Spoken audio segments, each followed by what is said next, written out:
Chapter 9. The penalties for being an accessory to the attempt to flee the German Democratic Republic were greater than the crime of trying to flee itself. Anna Funder, Australian author. A cold rain was falling early the next morning, making it hard to leave my bed. It didn't help that I'd barely slept, and whatever sleep I got was filled with nightmares about Fritz. When I finally did drag myself into the front room, I was surprised to see him seated closely beside Mamma on the couch. He looked exhausted and had a dark bruise on his cheek where someone must have hit him. From what I heard about the Stasi's brutal methods of questioning, he was lucky if that's all they had done. Mamma and Fritz were sitting in silence, and at first neither said anything to me when I walked in. I called his name and ran toward him, but he put a finger to his lips to quiet me and shook his head in warning. "Oh, good, you're awake, Gerda." Mother spoke deliberately, and her words were far too cheerful to fit in the situation. "We should have a nice breakfast to celebrate Fritz coming home." Celebrate his coming home? The Stasi had arrested him and obviously questioned him by force. Maybe we were grateful, but to call this a celebration sounded like a word they would want us to use. To hear it from my mother's mouth felt strained and unnatural. "It's a cold morning." Fritz wasn't quite as cheery as Mamma had sounded, but his tone also didn't match his bruise or the heavy bags under his eyes. "Maybe I'll build us a fire while you cook. Help me with it, Gerda." Anna's apartment was newer than ours and had central heating, which was considered a great luxury. I envied her every winter when we had to collect wood to burn for our heat, which never reached all the way into my small bedroom. But except for the rain, I didn't think this morning was particularly cold. We wouldn't normally use up valuable wood to warm an apartment we'd all be leaving for the day, which meant something more was going on. Fritz stacked a few sticks of wood in our fireplace and grabbed a handful of papers to use as kindling. He picked up the first paper and I saw his handwriting on it, which said, "Be careful what you say. The apartment is bugged." Bugged? 1,000 questions instantly leapt into my mind. Where were the microphones? How long had they been here? Who was listening to them? He knew I'd read it because my eyes were wide with fear. Then he crumpled up the paper and stuffed it into the middle of the wood stack. The next paper had already been written out for Mamma. It said, "The Stasi knew about a private conversation between me and Gerda the other night. They listened to every word we say in here." My mouth went dry. I remembered listening to the Beatles, and I was sure we had complained about the GDR, because we usually did at night. That same conversation in Fritz's bedroom was where I had told Mamma the details about seeing Dominic. She had come in unexpectedly, cutting off our conversation about Peter. Fritz said Peter had told no one else about his escape, and Fritz had told nobody about it but me. We were the reason they had caught him, the reason he was killed. Tears filled my eyes, and I shook my head, horrified at what all of this meant.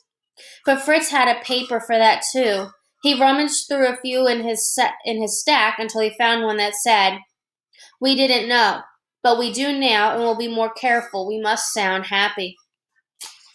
We'd gone too long without speaking, and Fritz called out, "Gerda and I will have this fire going soon. Then I'll shower and we can get to school. Maybe since Anna won't be at school today, I can walk Gerda there." "That's a good idea," Mamma said. "Although we'll both be at work after school, Gerda. I expect you to come straight home today." "Yes, Mamma." I croaked the words out, and it felt as though I was speaking them directly into a microphone, which I supposed I was. Everything around me felt forced, and I didn't see how Mamma and Fritz were just carrying on like normal. No, it wasn't normal. We never talked like this. Mamma didn't make celebratory meals, and we wouldn't have celebrated his release from the Stasi anyway. And Fritz never walked me to school whether Anna was with me or not. But there we were an hour later with Fritz walking beside me within throwing distance of the wall. I used to think this was the last place we could talk freely, but now it seemed like the only place. Beneath a shared umbrella, our conversation was as private as it could possibly be. Still, we kept our voices low. "I heard about Peter's death yesterday while at school," Fritz said. "A friend told me the Stasi was interviewing his parents and that they might be arrested too." "For what crime?" I asked. "Peter tried to escape, not them." "The Stasi view escape on the same level as treason. So they'll harass, embarrass, and shame Peter's family now. They'll have to work extra hard to prove their loyalty to the state." An older couple was passing by us, so Fritz and I fell silent. When we were alone again, Fritz said, "When I heard about Peter's death, I knew the only thing I could do was keep my head down and hope nobody remembered that we were friends. I got through the end of school, but Stasi officers were waiting for me the minute I arrived at work. They said it was only for a few questions, but I knew otherwise." "What did they do to you?" Fritz lowered his head. Clearly, he didn't want to answer that question, not even for me. By then, we were passing the platform where I had seen Dominic and Papa yesterday, but they weren't there this time. I had been so sure they would come. After all, if Papa was trying to send me a message, then why wouldn't he be here, especially today of all days? Maybe it was for the best. Even from the distance between us, Papa might have been able to see the dark bruise under Fritz's eye. It would worry him. "There's something more I have to tell you," Fritz said.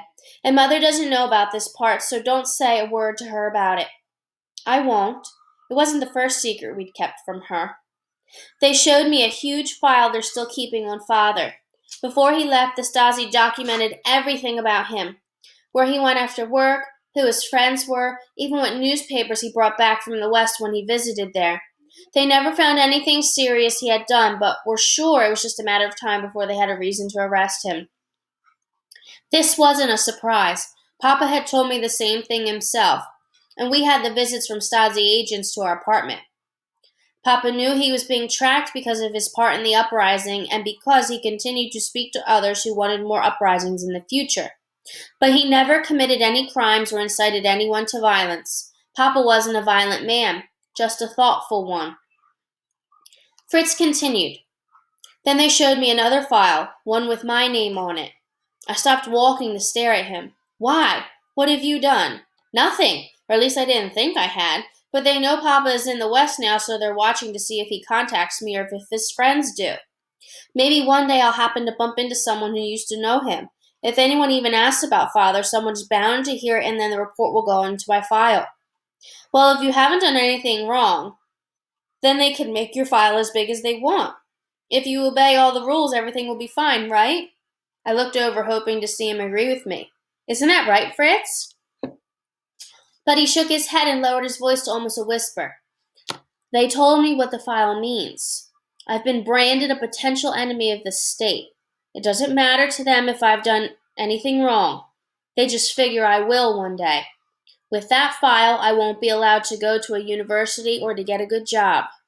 By the end of June, I'll be old enough for the military, and before they put a gun in my hand, that file means I'll get special training until they're sure I believe the way they do. Once I wear their uniform, I'll get the most dangerous assignments, the ones few people survive. That file means I have no chance in life. None. They've already determined that I will fail." "All because of Papa?" I asked. "None of that's your fault."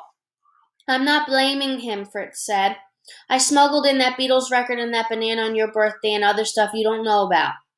Nothing bad, but nothing I'd want to get caught with either.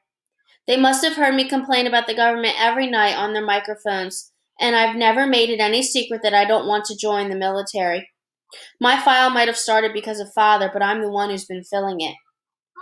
"Well, I won't let you fail," I said stubbornly. "If you can't get a job, then you'll live with me. If they brainwash you, then I'll talk you out of it when you come home. Whatever they do to you, Mama and I will be there to help."